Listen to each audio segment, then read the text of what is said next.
Retomamos o contato com o deputado Danilo Forte, o relator da LDO. Deputado, bom dia. Bom dia, prazer. Prazer é nosso. Rafael e Lívia. Bom dia. Deputado, por que o senhor acha que o dinheiro do Sistema S tem de estar no orçamento? As entidades argumentam que esse é um dinheiro privado, não público. O senhor discorda por quê? É uma lei federal que constitui essa contribuição. Essa contribuição é cobrada pela Receita Federal. Quando você não paga, a Procuradoria-Geral da Receita Federal lhe cobra. Quando você não paga, esse crédito vai para a dívida ativa da União. E quando tem refis, você pode refinanciar essa dívida pelos programas da Receita Federal. Isso significa dizer o quê? Tem dente de jacaré, olho de jacaré, cor de jacaré, rabo de jacaré, e jacaré não é? Lógico que é um tributo. E sendo um tributo, é dinheiro público. E a minha máxima é, onde tem dinheiro público, tem que ter fiscalização. Porque não é só nas emendas dos parlamentares e nem só na execução do executivo ou da prefeitura ou do governo do estado que tem que se fiscalizar, não. Tem que se fiscalizar onde tem. A partir do momento em que o dinheiro é transferido para as entidades do Sistema S, a ação, a administração passa a ser privada, mas em cima de programas sociais, conforme está na Constituição. E a fiscalização operacional precisa ser pelos órgãos de controle do dinheiro público, ou seja, Controladoria Geral da União, Tribunal de Contas da União e dos estados e municípios, dependendo de qual ação seja feita, para que a sociedade brasileira tome conhecimento de como é gasto esse dinheiro. Porque tem alguns absurdos, já inclusive constatados, né? Problemas com relação de empresas familiares, problemas com manipulação de compras de imóveis, problemas de operações desses recursos que muitas vezes não chegam no seu destino, custo elevado dos alunos do Sistema S em relação proporcional a outras instituições de ensino. Então, quer dizer, isso também precisa ser fiscalizado. O orçamento secreto não é só dos políticos, não. O orçamento secreto também pode ser das instituições privadas.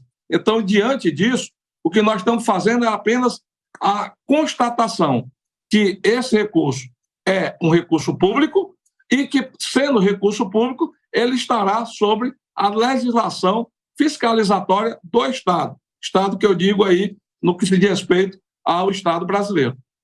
Agora, deputado, como é que estão as discussões em relação a 2 pontos que estão no relatório do senhor, que é a determinação de um cronograma para pagamento das emendas impositivas até o final do primeiro semestre do próximo ano, também em relação àquela decisão do senhor de não acatar a emenda de Randolfo Rodrigues para limitar o contingenciamento do orçamento para o ano que vem, já que há a expectativa de que a arrecadação não será o suficiente para lidar com as regras fiscais. 2 perguntinhas fáceis, né, Lívia? O senhor consegue? Não, com relação à previsibilidade, um orçamento é um planejamento. Quanto mais previsível ele for e mais impositivo ele for, melhor para administrar. Porque, por exemplo, você sabe que no mês de junho você tem que pagar uma parcela do seu seguro-saúde. Porque você sabe que no mês de agosto você tem que pagar, você tem que comprar o presente do Dia dos Pais. Em dezembro você tem que comprar o Natal. Em janeiro você tem que matricular os meninos. Então você tem um planejamento no seu orçamento familiar. O governo federal também, a premissa é a mesma. Você tem um planejamento. Dentro desse planejamento, tem as imposições do orçamento que precisam ser cumpridas. Então, se a emenda do parlamentar é impositiva, por que não faz um cronograma? Para diminuir esse jogo do toma lá da política, que muitas vezes é muito perverso, até para manipular votações do próprio Congresso Nacional. Nós começamos a acabar isso em 2014, quando eu fui o relator da LDO, que criamos, inclusive, a emenda individual impositiva, porque até então, até para empenhar uma emenda de um parlamentar, era o jogo do toma lá da cá. Quem era da oposição nem sequer empenhava suas emendas. Agora nós evoluímos, o Congresso construindo uma autonomia enquanto poder. Então, se a gente fizer o cronograma, é melhor até para o próprio governo se planejar. E com relação ao pagamento, se tiver uma catástrofe, uma pandemia, uma guerra, É lógico que você pode mandar um projeto para o Congresso Nacional e reorganizar esse planejamento. É assim que é feito nos Estados Unidos, é assim que é feito nos países da Europa, inclusive na Alemanha, onde o sistema é mais avançado.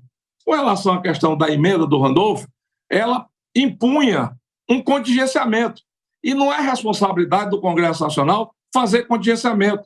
A iniciativa do contingenciamento é do Poder Executivo. Então, quem tem que dizer o que vai contingenciar e quanto vai contingenciar é o Poder Executivo, é o Ministério da Fazenda e do Planejamento. Diante disso, o que é que nós fizemos? Nós remetemos para a Lei do Arcabouço Fiscal e para a Lei da Responsabilidade Fiscal, dando os parâmetros que o governo pode fazê-lo ou não, pode inclusive até rever a meta fiscal ou não, desde que obedeça à legislação da Lei de Responsabilidade Fiscal e da Lei do Arcabouço Fiscal, que precisa ser preservada. Deputado Roberto Mota quer fazer uma pergunta para o senhor também. Mota. Deputado, bom dia. Parabéns pelas iniciativas. Deputado, qual é o maior desafio da LDO? Agora é ser votada. Nós precisamos concluir a votação do orçamento.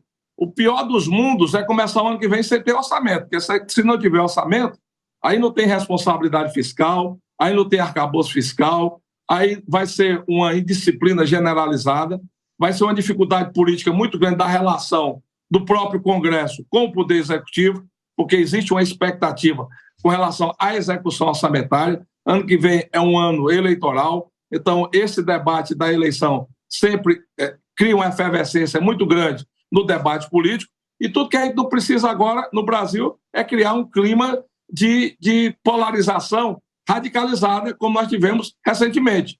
Então eu acho que, nesse momento, o que é melhor para o Brasil é votar o orçamento, é votar a LDO, o texto está pronto desde quinta-feira, deu tempo ler, deu tempo discutir, nós estamos aqui prontos para fazer o debate e vamos votá-lo, porque é bom para o Brasil. Deputado, nosso tempo já acabou, mas eu não posso deixar o Zé Maria sem fazer pergunta também. Então eu peço por gentileza que a gente corra nessa reta final de entrevista. Zé? Salve, deputado, muito bom dia.